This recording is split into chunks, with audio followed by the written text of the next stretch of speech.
بسم اللہ الرحمن الرحیم ان اللہ وملائکتہ یصلون علی النبی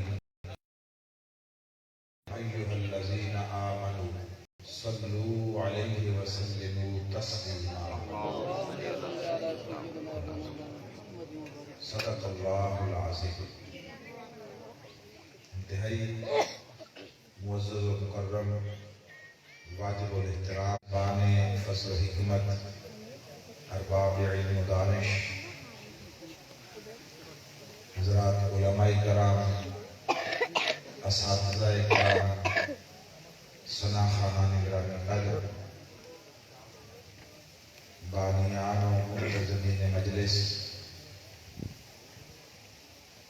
عہدیداران و ذمہ داران و وابستگان تحریک منہاج القرآن و ذیلی فورمز بشمول منہاج القرآن، علماء کونسل، منہاج القرآن یوتھ لیگ، مصطفی اسٹوڈنٹس موومنٹ اور جملہ معزز و مکرم اور خوشبخت و سعادت مند حاضرین و شرکائے محفل میلاد النبی صلی اللہ علیہ وآلہ وسلم، اللہ رب العزت کا بے پایاں لطف و کرم اور فضل و احسان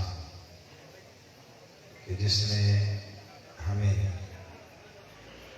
آقا علیہ السلام کی نسبت محبت کی شکل میں دولت ایمان اور نسبت طاعت و غلامی کی شکل میں نعمت اسلام بلا استحقاق محض اپنے فضل سے عطا فرمایا، اور پھر ان نعمتوں کی حفاظت کے لیے حضور ہی کے ذکر مبارک اور ادب و تعظیم کی شکل میں اپنا خاص کرم کیا اور ہمیں اس کا شعور اور توفیق عطا فرمائی ہے۔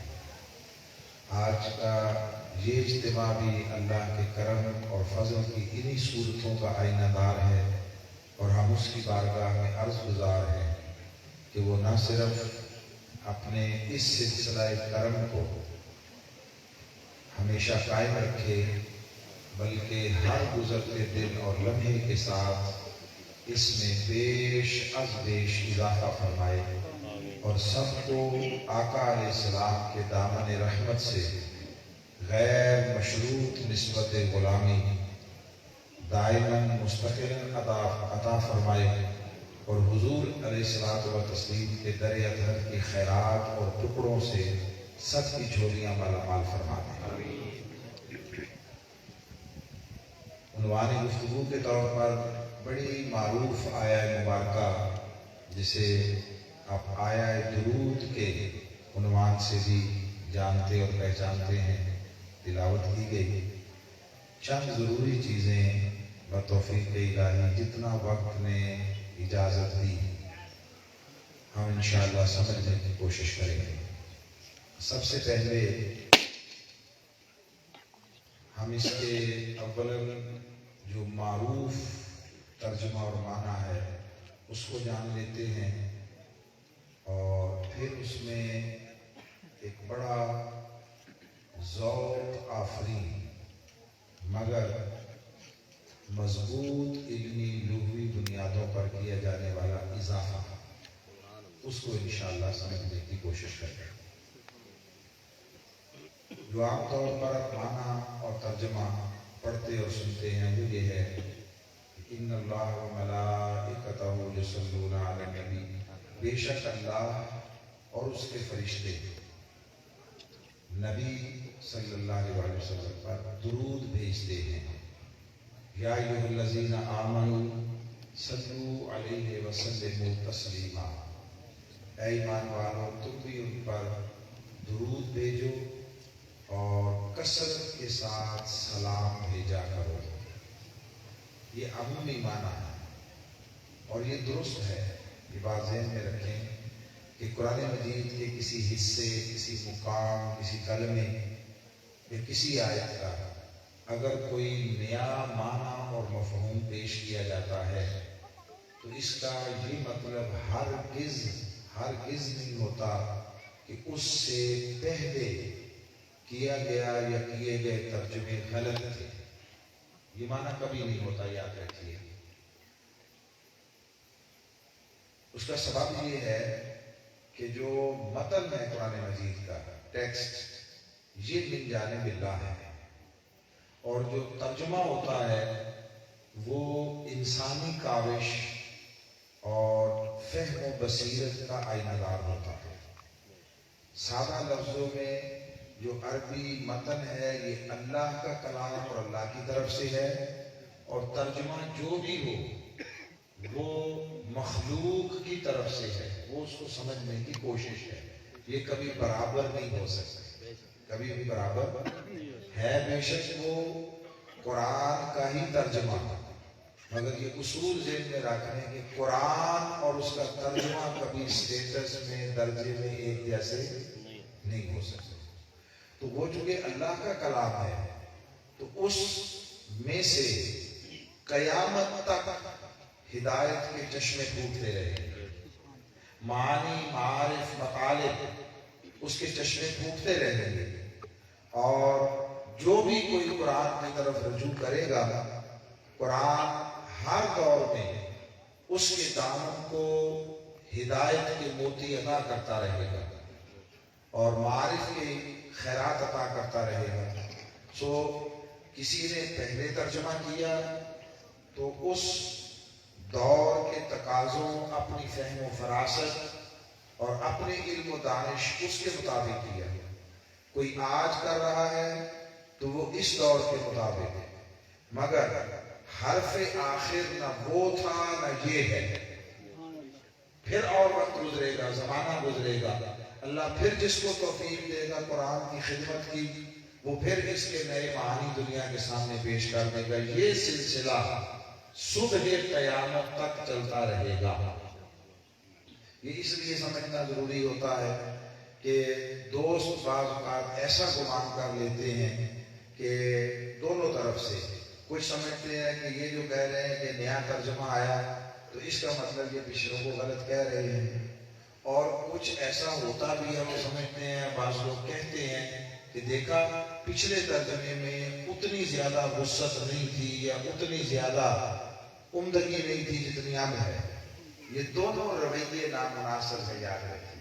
جس کو اللہ قبول کرے کسی خدمت کے لیے تو اسے ہمیشہ سر جھکا کر رہنا چاہیے کہ اسے جھکے ہوئے سر اپنی بارگاہ میں پسند ہے۔ اس وضاحت کے بعد یہ ویسے ہی ایک مثال بھی دے دیں کہ جیسے لمبے طویل سفر کے جو گاڑیاں ہوتی ہیں وہ کبھی بھی ایک ڈرائیور توڑ نہیں لے کے جاتا۔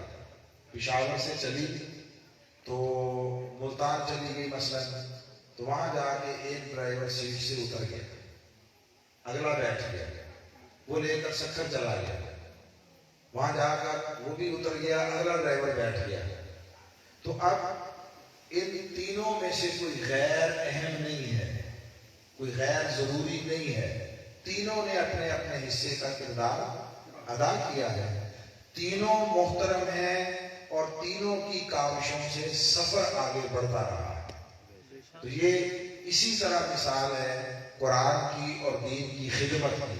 جنہوں نے پہلے کی ان پر اللہ کا فضل ہوا کہ انہوں نے بنیاد کی اینٹیں رکھی ہیں، جنہوں نے بعد میں کی ان پر اللہ کا فضل ہوا کہ انہوں نے چار دیواری کا کام کیا ہے، کسی نے چھت ڈالی۔ یہ اس کا سلسلہ قیامت تک چلتا رہے گا۔ اللہ ہر ایک کو توفیق بھی دے اور ہر ایک کی خدمت کو اپنی بارگاہ میں قبول بھی فرمائے۔ اب آ جاتے ہیں واپس ترجمے کی طرف۔ میں وہ جو متداول، مروج، عام پہلا ترجمہ پڑھتے سنتے ہیں اس کو ایک دفعہ دہراتا ہوں، پھر ساتھ آپ کو دوسرا جو اضافہ جات کے ساتھ ہے وہ بتاتا ہوں۔ فرمایا بے شک اللہ اور اس کے فرشتے نبی صلی اللہ علیہ وسلم پر درود بھیجتے ہیں۔ یہ پہلا حصہ ہے۔ اب اس میں سیدی استاذی المکرم حضور شیخ الاسلام، آپ نے 3 لفظی اضافہ فرمایا، 3 لفظ، اور وہ مبنی پر عقیدت نہیں ہے، محبت کی بنیاد پر نہیں ہے، اس کی مضبوط علمی اور لغوی بنیادیں ہیں۔ وہ ترجمہ پہلے سن لیں، پھر تھوڑا تھوڑا ہم تذکرہ کر لیں گے اس علمی بنیاد کا۔ آپ نے ترجمہ یوں کیا ہے کہ بے شک اللہ اور اس کے سارے فرشتے، جو پہلا اضافہ کیا وہ کیا ہے؟ سارے۔ یہ میرے ساتھ آپ جو پوچھوں گا میرے ساتھ اگر جواب دیں گے تو مجھے آسانی ہوگی۔ جو پہلا اضافہ کیا لفظ سارے کا، اس کے ساتھ ترجمہ ہوا بے شک اللہ اور اس کے سارے فرشتے۔ دوسرا اضافہ کیا ہر وقت، کیا؟ ہر وقت۔ تیسرا اضافہ کیا لفظ اس کا، اس نبی پر درود بھیجتے ہیں۔ یہ جو آپ کو پہنچائی بات سمجھ آئی آپ؟ اس کو ایک مرتبہ ذوق کے ساتھ میرے ساتھ ریپیٹ کریں کہ بے شک اللہ اور اس کے سارے فرشتے ہر وقت اس نبی پر درود بھیجتے ہیں۔ ایمان سے کہیے کوئی لطف آیا ہے؟ اچھا، اب ان کی علمی بنیاد بھی سننے میں بڑا مختصر رکھنا چاہوں گا اس حصے کو۔ عربی کا اصول ہے کہ جب کوئی اسم جمع استعمال ہو تو اس کا معنی کثرت ہوتی ہے، کثرت، یعنی اس سے مراد ہوتے ہیں بہت سارے۔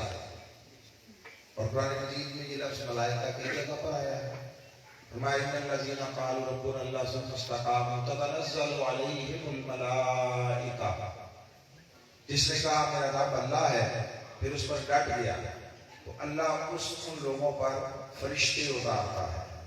ملائکہ جمع ہے، یعنی کئی فرشتے، کم از کم 3 تو ہوں گے جس پر بھی اتارے گا، کہ عربی میں جمع 3 سے شروع ہوتی ہے۔ وہ 3 بھی ہو سکتے ہیں، 10 بھی، 100، 50 بھی۔ اسی طرح لیلۃ القدر کے حوالے سے فرمایا تنزل الملائکۃ والروح فیہا، اس میں فرشتے بھی اترتے ہیں اور روح الامین بھی۔ بہت سارے اترتے ہوں گے، ہزاروں، لاکھوں، کروڑوں اترتے ہوں گے، مگر یہ طے ہے کہ سارے نہیں اترتے۔ جس کی ڈیوٹی جہاں جہاں لگی ہوئی ہے، حول العرش اور حاملین عرش، وہ اپنے وہاں پر فرائض سر انجام دیتے ہیں۔ تو جمع ہو تو اس کا معنی ہوتا ہے بہت سارے، اس کا معنی ہوتا ہے کثرت۔ مگر جب جمع کسی کی طرف مضاف ہو جائے، منسوب ہو جائے، جمع کی کسی کی طرف نسبت ہو جائے، تو پھر اس کا معنی خالی کثرت نہیں ہوتا، اس کا معنی کلیت ہوتا ہے، اس کا معنی تمامیت ہوتا ہے، ٹوٹیلٹی۔ پھر اس کا مطلب بہت سارے نہیں رہتا، اس کا مطلب سارے کے سارے ہوتا۔ ٹھیک ہے، اب مثال دیتا ہوں۔ آپ ایمان مفصل پڑھتے ہیں تو کیا کہتے ہیں؟ آمنت باللہ و ملائکتہ و کتبہ و رسلہ۔ اب معنی یہ، میں ایمان لایا اللہ کا، آگے فرشتوں، کتابوں اور رسولوں کی بات ہوئی، تو آپ کا ایمان ہر جنس کے ہر فرد پر قائم کرانا مقصود تھا۔ جتنے بھی فرشتے ہیں سب پر ایمان لانا، تو میں خواہ تمہیں ان کی تعداد بھی نہ پتا ہو، وہاں ہر وقت کروڑوں، اربوں، کھربوں نئے فرشتے وہ پیدا ہوتے رہتے ہیں۔ آپ جب کوئی لفظ اچھا زبان سے ادا کرتے ہیں، آپ سبحان اللہ کہہ دیتے ہیں، الحمدللہ کہہ دیتے ہیں، آپ اللہ کی تعریف کر دیتے ہیں، تکبیر بیان کر دیتے ہیں، اللہ اکبر کہہ دیتے ہیں، تو اس سے اللہ رب العزت جنتوں میں ہزاروں لاکھوں فرشتے نئے ان کو وجود عطا کر دیتا، تو ان کی کوئی تعداد کا مخلوق میں سے کسی کو علم نہیں ہے۔ تو آپ کا ایمان سارے فرشتوں پر قائم کرانا مقصود تھا، سارے۔ تعداد آپ کو پتا ہے یا نہیں؟ کتابیں، صحیفے جو اللہ نے انبیاء پر اتارے اور وہی جو اتاری، سب پر ایمان قائم کروانا مقصود تھا۔ اور اسی طرح رسول، آپ ان کے ناموں سے بھی واقف نہ ہو تب بھی سب پر ایمان قائم کرانا مقصود تھا۔ اس لیے یوں نہیں کہلوایا کہ آمنت باللہ